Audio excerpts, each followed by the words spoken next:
Nobody likes tough news, right? Bad news from work or bad news about your health or tough news in a relationship. Nobody likes any of that stuff, and it always hurts on one level or another, and none of us like hurt. Seems just to be part of life, though, doesn't it? However, sometimes tough news is a pathway to great news, like a couple being told, hey, you're going to have a baby. That's the great news. The tough news is how it has to be delivered to get here. And moms know all about that, right? So what about the tough news in our life? We typically only want the good news about everything. But there's tough news in everything, including following Jesus. And here's the deal: salvation from God is free. God's salvation is free. It's great news. The tough news is that following Jesus will cost you something. It will cost you. Salvation is free. You could never afford it. You couldn't even pay for it. Only Jesus could pay for it, and he did that on the cross.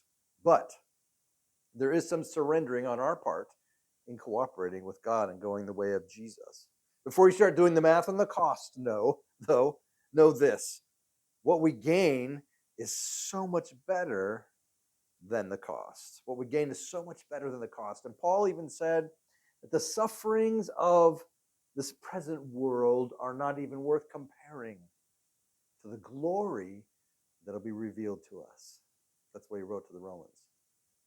So just a short clip of this. I want you to see this, a couple things. It's from what Jesus said in Mark 8:31 to 38.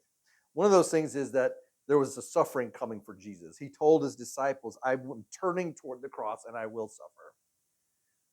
He did that for us. He was willing to suffer for you. The penalty for sin, the excruciating pain on the cross, all those things that he had to suffer, being whipped, crown of thorns on his head, being beaten, nailed to a cross, and dying. He was willing to suffer that for you and me because that was the way that needed to happen for that to go on. Jesus was going to suffer. Guess what? There's suffering for us too. We have some losses in following Jesus. It's about our surrender to him. It's about what's going to happen when we go and follow him and others don't agree with it and others don't like it. It's very countercultural to follow Jesus. So when the ridicule comes, when the relationships break because people don't like what we're doing, is Jesus worth it? Remembering he suffered for us, are we willing to suffer for him?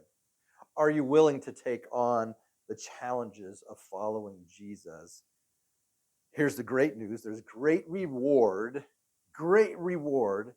in following Jesus. That's the good news of all of this. Like a farmer plowing the field and working the soil to get ready to plant the crops so that there's a harvest. It's to do the work and then gets the benefit, right? Or the discipline. Oh, we don't like to save money. We want to spend it and enjoy it. But the discipline, the work of saving, little losses, meaning I won't do it right now. I'll wait, has great rewards at the end when we've saved with discipline. Go ahead and try the thing that's challenging, that seems like a loss, that seems like painful in following Jesus, and see what the Holy Spirit does in you and through you. If you want to hear the rest of this whole message, there's going to be a link in the description to go to, and the whole message will be there. And I will be praying for you that you will take on the challenges and whatever losses there might be for the name's sake of Jesus.